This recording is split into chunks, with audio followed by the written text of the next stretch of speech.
Everyone, সবাই কেমন আছো? আশা করি সবাই খুব ভালো আছো, সুস্থ আছো। তো এখন বাজে সকাল 8:30।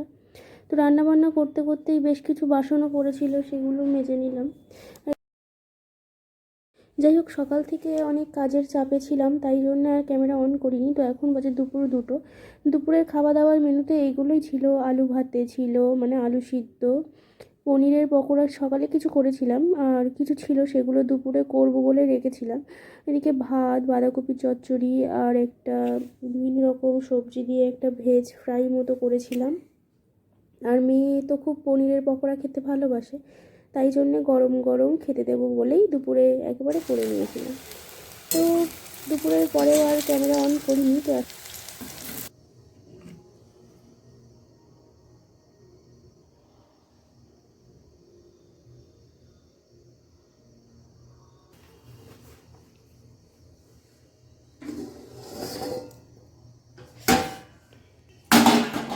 বিশাল গরম পপকর্নটা। তো এটাকে এখন পপকর্নটাকে এখন ঢালতে হবে।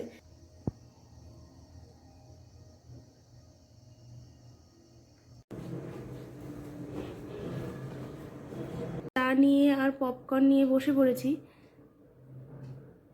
চাটা করেছি লিকার চা, তোমরা তো দেখলেই লিকার চা বানালাম। আর পপকর্নটাও খুব গরম, কিন্তু এবার খাওয়ার পালা এসে খেতে হবে।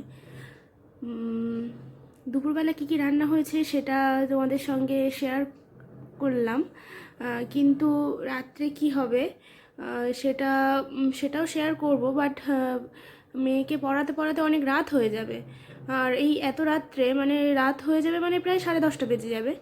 তো অত রাত্রে আর মেয়ের বা আমাদের সকলের জন্যে বিশাল হেভি ডিনার কিছু হবে না। লাইটের উপরেই কিছু করার চেষ্টা করব, কিন্তু খেতে টেস্টি হবে সেরকম কিছু বানাবো। তো যাই হোক, তোমাদের সঙ্গে আছে একটা জিনিস শেয়ার করি। সেটা হচ্ছে আমার মেয়ের স্কুলে ফ্ল্যাগ বানানোর ছিল। তো চলছে ওই প্রসেসিংগুলো, কাটিং পেপার টেপার দিয়ে। তো আমার মানু সেটা বানিয়েছে, আর মানুকে হেল্প করেছিল তার পাপা। তো দাঁড়াও তোমাদেরকে দেখাই।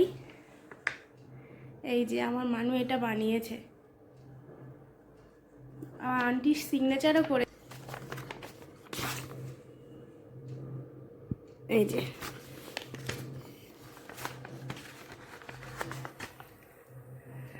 তো এটা হচ্ছে আমার মানুর হাতের কাজ।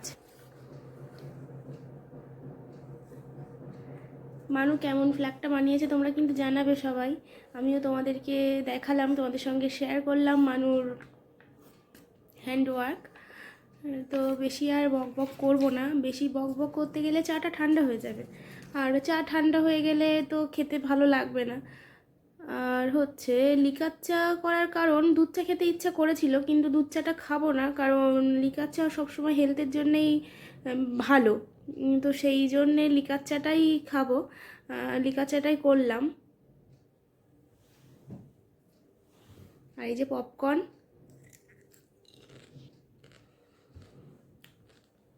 তো নাও, বেশি বক বক করবো না, খাওয়া দাওয়া শুরু করি। এখনকার মতো টাটা। তো যেমন কথা তেমন কাজ। এখন বাজে রাত 10:30। মেয়েকে পড়িয়ে টরিয়ে রান্নাঘরে আসলাম, আর বলেইছিলাম একটু লাইটের উপরে কিছু বানাবো, কিন্তু টেস্টি হবে। তো তাই জন্যই ফাঁকিবাজি রান্না করার জন্য রান্নাঘরে চলে আসলাম। বেগুন আর 2টো টমেটো ভালো করে পুড়িয়ে নিচ্ছিলাম, আর এইদিকে ডিম, পেঁয়াজ আর কাঁচা লঙ্কাটাও ফ্রিজ থেকে বার করে নিলাম। তো এখানে আমি 2টো টমেটো দিয়েছি, কেন বলো তো? টমেটোটা যদি টমেটোর পরিমাণটা বেশি থাকলে কী হবে বলো তো, একটু টক টক লাগবে, আর জিনিসটা বেশ অন্যরকম টেস্ট লাগবে। তো তাই জন্যেই আমি এখানে 2টো টমেটো ইউজ করেছি। তো টমেটোগুলো ভালো করে পুড়িয়ে নিচ্ছিলাম নাইফ দিয়ে। তো যেহেতু আমার ওই যে রুটি বেলার যে জালটা, ওই জালটার মানে ফাঁকটা অনেক বেশি ছিল, ওই কারণে আমি নাইফের সাহায্য নিয়েছিলাম। আর এদিকে আবার ওইদিকে পোড়াতে পোড়াতে আবার এদিকে আটাও মাখছিলাম, পেঁয়াজটাও কুচিয়ে নিয়েছিলাম। তো আটাটা ভালো করে মেখে নিয়েছিলাম, গরম জল দিয়েই মাখি। তো এদিকে বেগুন পোড়ানো মোটামুটি কমপ্লিট, ওইদিকে আটা মাখাও কমপ্লিট। ওই একই হাতে, মানে বারবার হাত ধুতে আর পাচ্ছিলাম না, কারণ বারবারই উল্টাতে হচ্ছিল। আর আমি তো বেগুন ভালো করে ধুয়ে নিয়েছিলাম, সুতরাং নোংরা থাকার কোনো জায়গা নেই, কোনো প্রশ্ন নেই। তো এদিকে বেগুন আর টমেটোটাকে একটা পাত্রে রেখে আমি সুন্দর করে ছাড়িয়ে নিয়েছিলাম, আর এদিকে রুটিটাও করে নিচ্ছিলাম। অনেক রাত হয়ে গেছিলো, ওই জন্যে অতটা টাইম আমি ওয়েস্ট করছিলাম না, বা তাড়াতাড়ি করে রান্নাটা করে নিচ্ছিলাম। এদিকে তেল গরম দিয়ে ভালো করে ডিম, পেঁয়াজ, লঙ্কা কুচি দিয়ে ভালো করে নাড়াচাড়া করে ওই যে যেটা সিদ্ধ করে রেখেছিলাম, আমি পুড়িয়ে রেখেছিলাম, সিদ্ধ করাটা বলা ভুল হয়ে গেল আমার, পুরানো জিনিসটাকে দিয়ে একটু ধনিয়া পাতা দিয়ে নামিয়ে নিয়েছিলাম। লবণ হলুদ তো অবশ্যই দিয়েছিলাম, ওটা তো আর মানে না দিলে তো খাওয়া যাবেই না, তরকারি তো টেস্ট হয়ই না লবণ ছাড়া। তো যাই হোক, আর একটু মশলা দিয়েছিলাম, ভাজা মশলা অ্যাড করেছিলাম, কিন্তু ক্যামেরা সেভাবে করা হয়নি, কারণ তোমরা তো জানো আমি একা হাতেই ক্যামেরা করি, আর একা হাতেই ভিডিও করি, একা হাতেই এডিট করি। তো যাই হোক, সব মিলিয়ে এটাই আমাদের রাত্রের ডিনার।